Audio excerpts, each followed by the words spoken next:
बिस्मिल्लाहिर्रहमानिर्रहीम। अस्सलाम वालेकुम दोस्तों, उम्मीद करता हूँ आप सब खैरियत से होंगे। तो आप देख रहे हैं मेरा YouTube channel birds and animals. मैं जमशेद चौधरी आपकी खिदमत में हाज़िर हुआ हूँ एक और न्यू वीडियो के साथ। और माशाल्लाह आपको बहुत ही प्यारा और ख़ूबसूरत नकोड़े का ये दुम्बा दिखा रहे हैं। और माशाल्लाह चेक करें इसे आप, इसके कान चेक करें और इसका प्रिंट वगैरह जो है वो चेक करें आप। माशाल्लाह बिल्कुल वाइट कलर में है, दोनों कान जो हैं ब्लैक और आंखें भी ब्लैक है इसकी और मुंह भी। और चेक करें, बहुत ही खूबसूरत।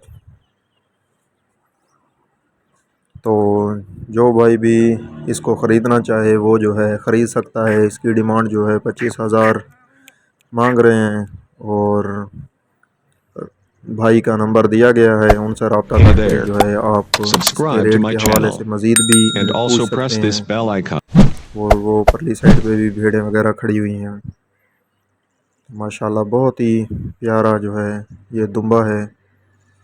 तो उम्मीद करता हूँ मेरी ये वीडियो आप सब दोस्तों को पसंद आई होगी। तो मेरे चैनल को लाइक करें, सब्सक्राइब कर लें, ताकि मेरी हर आने वाली वीडियो आप तक जल्द से जल्द पहुँच सके।